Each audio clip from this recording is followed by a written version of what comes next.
Hello friends, एक बार फिर से स्वागत है आपका हमारे YouTube channel biology with Rahul में। फ्रेंड्स, अभी तक हमने इसके पहले ईटीएस तक देखा है, इलेक्ट्रॉन ट्रांसपोर्ट सिस्टम देखा। अब इलेक्ट्रॉन ट्रांसपोर्ट सिस्टम के बाद जो हमारे नेक्स्ट टॉपिक आता है वो फर्मेंटेशन होता है। हमारा जो ईटीएस था वो एनारोबिक रिस्पायरेशन में ह्यूमंस और कुछ अदर एनिमल्स में जो देखा जाता है, प्लांट्स में देखा जाता है, उस तरह की प्रोसेस होती है। लेकिन यहाँ पर हमें फर्मेंटेशन देखना है, जो एनारोबिक रिस्पायरेशन है, जो प्रोकैरियोटिक्स बैक्टीरिया वगैरह में, साथ ही कुछ ह्यूमंस हमारे बॉडी के अंदर भी और ईस्ट वगैरह में पाया जाता है। आइए हम समझते हैं कि पहले फर्मेंटेशन क्या है, और फर्मेंटेशन समझने से पहले हम अपने पिछले टॉपिक को समझाने की कोशिश करेंगे, इसको पहले कोरिलेट कर दें कि आपको समझना कहाँ से है। आइए हम देखते हैं। हमने फ्रेंड्स इसके पहले देखा था ग्लाइकोलिसिस देखा। ग्लाइकोलिसिस से हमने बनाया पायरुविक एसिड बनाया। अब पायरुविक, ये तो प्रोसेस कॉमन है, साइटोप्लाज्म में हो रहा था। लेकिन अभी क्या है, जो हमारा प्रोसेस था, हमने आपको स्टार्टिंग में डायग्राम में भी एक बार दिखाया था कि ग्लाइकोलिसिस हो रहा है। ग्लाइकोलिसिस से क्या हो रहा है, ग्लूकोज से पायरुविक एसिड में चेंज हो रहा है। फिर pyruvic acid according to respiration, aerobic respiration होना है या एनारोबिक रिस्पायरेशन होना है। अगर एरोबिक रिस्पायरेशन हो रहा है, अगर यहाँ से डिवाइड हो जा रहा था, अगर एरोबिक रिस्पायरेशन हो रहा है तो हमारा क्रेब्स साइकिल चलती थी। क्रेब्स साइकिल कहाँ चलती थी? ये माइटोकॉन्ड्रिया में चलती थी, प्रोकैरियोट्स में होता था। माइटोकॉन्ड्रिया के मैट्रिक्स में होता था, वहां पर जाता था, क्रेब्स साइक्लिंग होती थी, रिड्यूस कोएंजाइम्स बनते थे, फिर इनर मेम्ब्रेन पर आते थे। इनर मेम्ब्रेन पे आकर के क्या हो रहा था, वहां पे ईटीएस की प्रोसेस चल रही थी, रिड्यूस कोएंजाइम से एटीपी बनाने का प्रोसेस हो रहा था। ये भी हमने पिछले वीडियो में देख लिया है। ये तो हो गया सीधा सीधा हमारे एरोबिक रिस्पायरेशन अगर हो रहा है तो क्रेब्स साइकिल है, क्रेब्स साइकिल से फिर चला जाएगा ये ईटीएस, इलेक्ट्रॉन ट्रांसपोर्ट सिस्टम में होगा। ये हमारा प्रोसेस चल रहा था। लेकिन अगर केस एनारोबिक रिस्पायरेशन हो, जहां ऑक्सीजन का अब्सेंसी हो, ऑक्सीजन जिनमें नहीं लिया जाता है, उसमें किस तरह का प्रोसेस होना चाहिए? तो पायरुविक एसिड है, पायरुविक एसिड से जो एनारोबिक रिस्पायरेशन होगा, एनारोबिक रिस्पायरेशन जो होगा उसमें होगा। अब ये एनारोबिक रिस्पायरेशन क्या होगा, फर्मेंटेशन की प्रोसेस होगी। जो हमारा ग्लूकोज है पायरुविक एसिड से कहा जाएगा, एनारोबिक रिस्पायरेशन अगर हो रहा है तो एक प्रोसेस होगी फर्मेंटेशन की। देखिएगा, फर्मेंटेशन होगा, और इस फर्मेंटेशन से क्या बनेगा आपका, एक तो अल्कोहल बन सकता है या लैक्टिक एसिड बन सकता है। ये दोनों अलग अलग अपना केसेस है, उसमें हम देख लेंगे कैसे, कहाँ कौन क्या बन रहा है आगे वाले पूरे वीडियो में। तो फ्रेंड्स, आपको समझ में आ रहा है कि हमें पढ़ना क्या है, हमारा वीडियो कहाँ पर चल रहा है। तो अगर जो फ्रेंड्स अगर इसके पहले के हमारा वीडियो ना देखे हो, ग्लाइकोलिसिस, क्रेब्स साइकिल और ईटीएस, तो वो जरूर देख लें। उसके बाद अगर आप इस वीडियो को देख रहे हैं तो आपको ज्यादा अच्छे से समझ में आएगा। आइए हम अपने टॉपिक पर चलते हैं कि एनारोबिक रिस्पायरेशन या फर्मेंटेशन होता क्या है। तो देखते हैं फ्रेंड्स, फर्मेंटेशन क्या होता है। पहले हम फर्मेंटेशन को समझ लेते हैं। फर्मेंटेशन एक ऐसी प्रोसेस होती है जो ऑक्सीजन की अब्सेंसी में होती है। साथ ही जो फर्मेंटेशन होता है ये एक तरह के या एक तरह का क्या है, प्रोसेसिंग होता है, जिसमें carbohydrates is converted into lactic acid और अल्कोहल। ऐसा प्रोसेस जो बिना ऑक्सीजन के प्रेजेंसी में हो, ऑक्सीजन की प्रेजेंसी न हो, विदाउट ऑक्सीजन, किसमें हो, ग्लूकोज हमारा या कार्बोहाइड्रेट जो होते हैं वो किसमें प्रोसीड हो जाए, लैक्टिक एसिड या आपके लैक्टिक एसिड या अल्कोहल में अगर कन्वर्ट हो जा रहा है तो वो फर्मेंटेशन की प्रोसेस होगी। फर्मेंटेशन की प्रोसेस कहाँ कहाँ होती है? फर्मेंटेशन की प्रोसेस हमारे ह्यूमंस बॉडी में भी होती है। कहाँ होती है? हमारे ह्यूमंस के ये जो स्केलेटल मसल्स होता है, जो ऐसा ही जो बोन्स, जो ये मसल्स जो हमारे बोन से डायरेक्टली अटैच होते हैं, इनको स्केलेटल मसल्स बोलते हैं। इन मसल्स में भी क्या होता है, लैक्टिक एसिड का फॉर्मेशन होता है। साथ ही अल्कोहल जो बनते हैं वो बैक्टीरिया वगैरह में बनते हैं। अल्कोहल्स वगैरह जो बनाए जाते हैं तो फर्मेंटेशन ही करके बनाए जाते हैं। जैसे दही वगैरह भी खट्टी हो जाती है, एक तरह का वहाँ फर्मेंटेशन हो जाता है, इसलिए वो खट्टी हो जाती है। तो इस तरह का। और हमारी ह्यूमन बॉडी में कहाँ पर हो सकता है, एक तो स्केलेटल मसल्स में हो गया, हमारे आईज में भी हो जाता है, रेटिना में, और हमारे ब्लड है, आरबीसी है, वहां पर भी, क्योंकि वहां पे माइटोकॉन्ड्रिया एब्सेंट है। तो माइटोकॉन्ड्रिया एब्सेंट है तो वहां पे क्या नहीं होना चाहिए, एरोबिक रेस्पिरेशन होगा नहीं, तो वहां पर क्या होगा, एनारोबिक रेस्पिरेशन हो जाता है। तो हमारे ब्लड में हो गया ह्यूमंस के एनारोबिक रेस्पिरेशन। क्वेश्चंस पूछे जाते हैं निम्न में से कहाँ पे एनारोबिक रेस्पिरेशन हो रहा है, या फर्मेंटेशन के एनारोबिक ही पूछेगा ऐसे क्वेश्चन में, फर्मेंटेशन करके नहीं पूछेगा अगर ह्यूमन के केस में अगर क्वेश्चन उठा रहे तो ये रहा हमारे, अभी तक हमने आपको समझ लिया कि कैसे कैसे इसका हो रहा है। आइए हम समझते हैं थोड़ा। साथ ही ये भी समझिएगा फ्रेंड्स कि जो ग्लाइकोलिसिस होती थी, ग्लाइकोलिसिस से अब हमारा फर्मेंटेशन की प्रोसेस समझ में आ रहा होगा कि कैसे यहाँ पे पायरुविक एसिड बनेगा, पायरुविक एसिड बनेगा, और पायरुविक एसिड से बीच में आप समझने की कोशिश कीजिएगा। अब यहाँ से फर्मेंटेशन की प्रोसेस होगी, क्या बनेगा हमारा, अल्कोहल बनेगा या लैक्टिक एसिड बनेगा, ये प्रोसेस होने वाली है। इसको हम और भी डायग्रामेटिक हम बनाकर देखेंगे अभी आने वाली वीडियो भी आगे, तो आप देखेंगे। अभी यहाँ पर समझिए ग्लाइकोलिसिस हो रहा है। ग्लाइकोलिसिस के प्रोसेस में यहाँ पर कितने एटीपी हमारे ग्लाइकोलिसिस से पायरुविक एसिड में बन रहे थे, 4 एटीपी। ठीक है, 4 एटीपी बन रहा था। कितने एटीपी यूज हो जा रहे थे, 2 एटीपी -2 एटीपी हो जा रहा था, तो हमारे पास 2 ही एटीपी बच रहा है, तो नेट गेन हमारे पास 2 एटीपी हो रहा है। साथ ही क्या बन रहे थे, रिड्यूस को एंजाइम्स बन रहा था, 2 रिड्यूस को एंजाइम बन रहे थे, NADH2 ये बन रहा था। इस NADH को हम क्या कर रहे थे, फिर क्रेब्स साइकिल में ले जा रहे, इस NADH को, हाँ, उस पर हम ETS में उसमें ले जा रहे थे, और साथ ही क्रेब्स साइकिल में भी जो रिड्यूस को इसको ETS में एनारोबिक कंडीशन में ले जा रहे थे। लेकिन हमारा यहाँ पर क्या हो रहा है फ्रेंड्स कि पायरुविक एसिड से हमें अल्कोहल बनाना है, तो बाई फर्मेंटेशन के प्रोसेस के थ्रू, बाई फर्मेंटेशन यहाँ हो रहा है। तो ग्लाइकोलिसिस जो बैक्टीरिया या ईस्ट में हो रहा है, या हमारे बॉडी के सेल्स में, स्केलेटल मसल्स में हो रहा है, तो ग्लाइकोलिसिस से केवल फ्रेंड्स हमारे 2 ही एटीपी बनेंगे। इसके बाद ये जो रिड्यूस को एंजाइम्स है, इनसे किसी भी प्रकार का एनर्जी नहीं बनाई जाएगी। क्यों नहीं, क्योंकि हमारे पास माइटोकॉन्ड्रिया ही नहीं है, power house of the cell ही नहीं है, तो फिर इस रिड्यूस को एंजाइम्स का हम यूज नहीं कर पाएंगे। इसका मतलब एक कंसेप्ट में निकल के आ रहा है कि पायरुविक एसिड से हम अल्कोहल जब बना रहे हैं, तो वहां पर क्या, वहां पर रिड्यूस को एंजाइम्स का यूज तो होगा, ये रिड्यूस, ये तो इसमें पार्टिसिपेट तो जाएंगे ही, लेकिन किसी भी प्रकार की एनर्जी नहीं बनेगी। समझने की कोशिश कीजिएगा कि पायरुविक एसिड से जो फर्मेंटेशन जबकि प्रोसेस होगी, उसके बाद जो रिड्यूस को एंजाइम्स होते हैं, उनका क्या होता है, उनसे किसी भी प्रकार की एनर्जी नहीं बनाई जाएगी। केवल और केवल नेट गेन जो एटीपी होगा एनारोबिक रेस्पिरेशन में, फर्मेंटेशन की प्रोसेस में, वो केवल और केवल 2 एटीपी का ही हमें बेनिफिट होगा।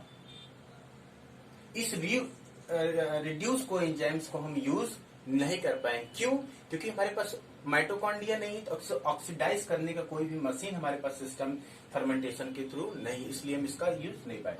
लेकिन ये प्रोसेस में आपके पार्टिसिपेट करेगा। अगर इसको फर्मेंटेशन की प्रोसेस अगर हम नहीं कराएंगे तो हमारा, हाँ, आपके लोग क्वेश्चन में कुछ बच्चों में ये आ रहा होगा, तो फर्मेंट, जब हमें एनर्जी ही नहीं बन रही है तो हम फर्मेंटेशन क्यों करा रहे हैं, क्यों इतना प्रोसेस चला रहे हैं, उसका आप मतलब समझिएगा कि हमने जो NADH2 बना लिया है, इस NADH2 को हमें ऑक्सीडाइज भी करना है, NAD+ के फॉर्म में चेंज करना होगा। अगर हम इसको नहीं चेंज करेंगे तो दोबारा हम इसको रिसाइकलिंग करके ग्लाइकोलिसिस में हम फिर यूज नहीं कर पाएंगे, और ऐसा नहीं होगा तो हाँ सेल साइकिल, ये ग्लाइकोलिसिस की प्रोसेस रुक जाएगी, और एनर्जी का बनना जो भी बन रहा है वो भी नहीं बने पाए, और लिविंग क्या कर जाएगा, डेथ काज कर जाएगा। इसलिए आप समझने की कोशिश कीजिएगा कि ये एटीपी NADH का क्या है, हमें यहाँ पर फर्मेंटेशन में ले जाना जरूरी है, और इसको ऑक्सीडाइज कराना बहुत जरूरी है। तभी हम इसका ग्लाइकोलिसिस में रीयूज कर पाएंगे। इसलिए यहाँ पर जो NADH का यूज होगा वो केवल और केवल क्या बनेगा, NAD+ में हमारा कन्वर्ट किया जाएगा। ये इसीलिए हम फर्मेंटेशन की प्रोसेस को चला रहे हैं। ओके फ्रेंड्स, आइए हम और ये आगे देखते हैं। तो देखिएगा ये फ्रेंड्स, ये हमने एक इस तरह से चार्ट डायग्राम कर दिया है आपका टाइम बचने के लिए। और समझिएगा माइटोकॉन्ड्रिया नहीं है, मतलब ये सारी प्रोसेस हमारी कहाँ पर हो रही होगी, साइटोप्लाज्म में हो रही होगी। याद रखिएगा क्वेश्चंस बनते हैं फर्मेंटेशन की प्रोसेस या एनारोबिक रिस्पायरेशन प्रोकैरियोटिक्स ऑर्गेनिज्म में किस पार्ट में हो या कहाँ पर होगी। तो कोई भी वहां पे ऑर्गेनेल्स नहीं है, सेल ऑर्गेनेल्स, तो ये प्रोसेस अब कहाँ हो रही है, साइटोप्लाज्म में हो रही है। तो साइटोप्लाज्म में क्या हो रहा है हमारा, यहाँ पे देखिएगा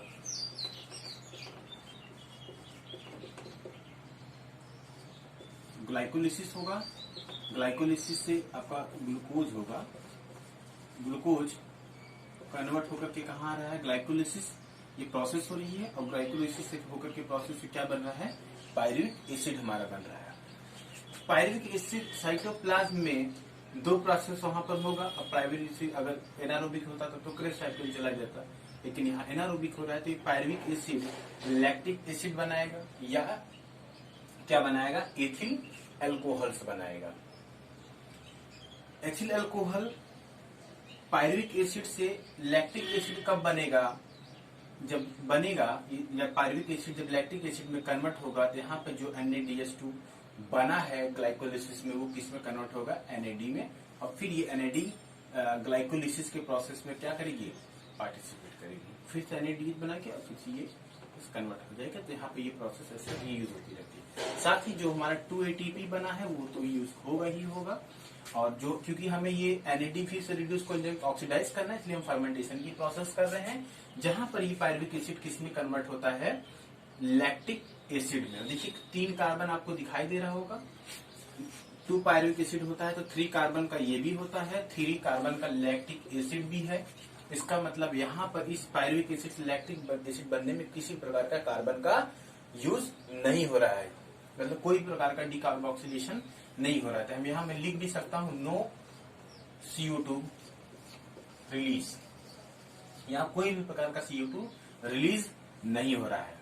साथ ही ये लैक्टिक एसिड क्या होता है, फिर ये लैक्टिक एसिड जब बनेगा तो हमारे क्या करेगा, मसल्स पेन का काम करता है। समझने की कोशिश कीजिएगा, जब हम लोग क्या करते हैं, बहुत ज्यादा ओवर वर्क कर लेते हैं, जब हमारा मसल्स काम बहुत ज्यादा कर लेता है या अपने कैपेसिटी से जब ज्यादा काम करता है, जैसे आप बहुत ज्यादा दौड़ लिए या बहुत ज्यादा कोई चीज उठा लिए, काम कर लिए दिन भर, तो शाम तक वो क्या होता है कि आपकी बॉडी क्या होती है, पेन करने लगती है। वो पेन क्या होता है, वो लैक्टिक एसिड बनने के कारण होता है। क्यों लैक्टिक एसिड बना, क्योंकि आपने ओवर वर्क किया, मतलब वहां पे ऑक्सीजन की क्या हुई होगी, डिफिशियंसी होगी, कमी हुई होगी, और क्या बना लिया होगा, मसल्स में लैक्टिक एसिड बना लिया होगा। वो लैक्टिक एसिड क्या करता है, मसल्स में, स्केलेटल मसल्स में, यहाँ पर लिख दे रहा हूं, हमारी बॉडी के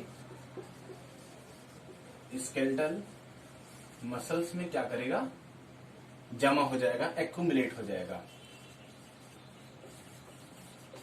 और मसल्स को क्या करने लगेगा, पेन। या RBC में भी होता है हमारे, ठीक है, आइस के रेटिना में भी हो जाता है, आई भी हमारी पेन करने लगती है। तो इस तरह से जो होता है वो मसल्स का पेन करने लैक्टिक एसिड वर्क करता है। फिर 1 से 2 दिन के बाद क्या होगा, ये लैक्टिक एसिड धीरे धीरे डिजॉल्व होकर के ब्लड में निकल जाएगा और पेन आपका रिलीज हो जाएगा।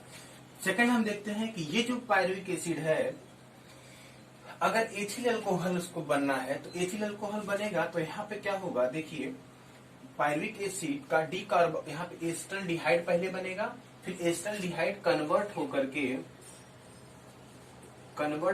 के ये क्या बना देगा, एथिल अल्कोहल बना देगा, शराब, CH3 CH2 CH3 ये आपका एथिल अल्कोहल हो जाएगा। एसिटाल्डिहाइड CH3CH2, एसिटाल्डिहाइड से एथिल अल्कोहल। लेकिन इन एसिटाल्डिहाइड, पायरुविक एसिड एसिटाल्डिहाइड बनाने में एक कार्बन है, क्योंकि देखिए आप यहाँ पर क्या हो रहा है, 2 कार्बन आपको दिखाई दे रहा है, मतलब एक कार्बन का क्या हुआ है, लॉस हुआ है। वो लॉस जो हुआ है वो CO2 के फॉर्म में हुआ है, मतलब डीकार्बोक्सिलेशन की प्रोसेस हुई है। साथ ही ये एक एंजाइम्स के प्रेजेंस में होता है जिसको हम बोलते हैं पायरुवेट डीकार्बोक्सिलेज एंजाइम। एंजाइम याद कैसे रखना है आपको, पायरुवेट प्लस डीकार्बोक्सिलेज एंजाइम के प्रेजेंस में हो रहा है। ये आपको प्रोसेस आपको दिखाई दे रहा है। तो देख लीजिए एक बार फ्रेंड्स, इसको हम और भी रिकॉल कर दे रहे हैं। हमारी बॉडी सेल्स में ग्लूकोज बन रहा है, ग्लाइकोलिसिस की प्रोसेस हो रही है, पायरुविक एसिड बन रहा है, और पायरुविक एसिड कहाँ अभी हमें एनारोबिक रिस्पायरेशन हो रही है, फर्मेंटेशन की प्रोसेस हो रही है। उसमें दो चीजें हो सकती हैं, लैक्टिक एसिड बन सकता है या एस्टल्डिहाइड बन सकता है। इस पायरुविक एसिड को हम क्या करेंगे, अब ये पायरुविक एसिड अगर लैक्टिक एसिड बना रहा है तो यहाँ पर क्या होगा, जो रिड्यूस कोएंजाइम है वो ऑक्सीडाइज होकर के NAD+ बना ले रहा है, साथ ही लैक्टिक एसिड बन रहा है। साथ ही आपको जितना कार्बन पायरुविक एसिड में है वही कार्बन उतना ही क्या हमारे लैक्टिक एसिड में भी दिखाई दे रहा है, इसलिए यहाँ पर किसी भी प्रकार के कार्बन का लॉस नहीं हो रहा है। उसके बाद ये लैक्टिक एसिड क्या करता है, हमारे स्केलेटल मसल्स में क्या करता है, जमा हो जाता है, जिसके कारण हमारी बॉडी के मसल जो होते हैं वो क्या करने लगते हैं, पेन करने लगते हैं। साथ ही ये कहाँ पायरुविक एसिड अगर एथिल अल्कोहल बना रहा है, ये हमारे बैक्टीरिया या ईस्ट में सबसे पहले इसको बकनर नाम के साइंटिस्ट थे, उन्हें जाइमेज एंजाइम्स की प्रेजेंसी में इसको देखा हुआ था। और क्या जो होता है एथिल अल्कोहल वहां पर होगा, जैसे बैक्टीरिया के थ्रू होता है, जो अल्कोहल्स वगैरह बना रहे, शराब बना रहे, तो वो फर्मेंटेशन की प्रोसेस से बनाते हैं, वो प्रोसेस यही प्रोसेस वहां पर ये होती है। पायरुविक एसिड क्या करेगा, एस्टल्डिहाइड में कन्वर्ट होगा, लेकिन एस्टल्डिहाइड का 2 कार्बन से ये 3 कार्बन मतलब 1 कार्बन का बीच में लॉस हो रहा है, वो CO2 के फॉर्म में कन्वर्ट होने पर निकल जाता है, जिसको हम बोलते हैं डीकार्बोक्सिलेशन। डीकार्बोक्सिलेशन का मतलब कार्बन डाइऑक्साइड का दूर जाना, डीकार्बोक्सिलेशन बोलेंगे। पायरुविक एसिड किस एंजाइम्स के प्रेजेंस, पायरुवेट डीकार्बोक्सिलेज एंजाइम्स के प्रेजेंस में हो रहा है, और ये किस में कन्वर्ट हो रहा है, एथिल अल्कोहल में। मतलब देखिए CH2 2 कार्बन आपका यहाँ पे भी दिखाई दे रहा है, तो एथिल अल्कोहल में। तो आपको आई होप ये समझ में आ जाए होगा। ऊपर वाले में ये ध्यान दीजिएगा, कार्बन नहीं है तो मतलब कोई भी CO2 का रिलीज नहीं हो रहा है। यहाँ पर NADS रिड्यूस को इसलिए हो रहा है क्योंकि ये हमारा NAD+ को फिर से क्या करना है, हमको ग्लाइकोलिसिस में ले जाना है। साथ ही फर्मेंटेशन की प्रोसेस में याद रखने के पॉइंट क्या, फर्मेंटेशन की प्रोसेस में यहाँ पर कहीं भी आप देख लीजिए, कहीं भी किसी प्रकार का एनर्जी बनती हुई नहीं दिखाई दे रही है हमें। एक डायग्राम है, ओवरऑल हमने जितनी बात की है इसको हम एक डायग्राम के थ्रू और भी देख सकते हैं। आइए देख लेते हैं। ओके, तो थोड़ा देखते हैं फ्रेंड्स, इसको एक बार ओवरऑल हम इसका पूरे एक ग्राफ बनाकर इसको समझने की कोशिश कर लेते हैं। देखिए इसको थोड़ा सा यहाँ पे आपको चमक रहा होगा, वो नीचे करते हैं। ग्लूकोज है, ग्लूकोज किस में कन्वर्ट होगा, पायरुविक एसिड में। जितना अभी तक हमने फ्रेंड्स पढ़ा इसको हम एक पूरा डायग्राम में देखते हैं। ये किसके प्रेजेंसी में हुई, ये मतलब ग्लूकोज से ग्लाइकोलिसिस बना तो क्या हुआ, ग्लाइकोलिसिस हुआ। क्या बना इसमें, 2 ATP बना, और साथ ही इसमें क्या बना, NAD+ से NADH2 बना, NADH2 बना, कन्वर्ट हो गया, पायरुविक एसिड बनाया। अब अब ये जो हमारा NADH2 बना है, अब ये पायरुविक एसिड में आगे जाएगा साइकिल में। अब ये क्या बनाएगा, इसको ब्लैक से करते हैं। यहां पर क्या बनेगा, लैक्टिक एसिड या अल्कोहल, दोनों से कोई एक बनेगा, दोनों प्रोसेस हो गई। ये किस प्रोसेस को हम क्या बोलेंगे,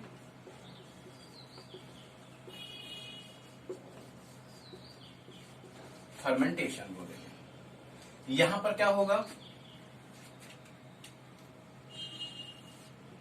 यहां पर NADH2 किस में कन्वर्ट होगा, NAD+ में।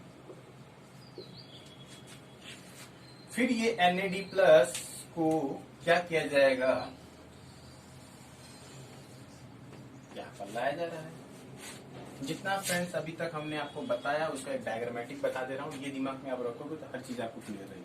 फिर ये NAD+ रिसाइकल को ग्लाइकोलिसिस बढ़ गए, NAD+ बनाएगा, फिर ये आपका आगे कन्वर्ट होगा, और इस तरह से ये साइकिल चलती रहती है। यहाँ पर 2 ATP बना है, यहाँ पर नो ATP, आप याद रखिएगा, नो एनर्जी,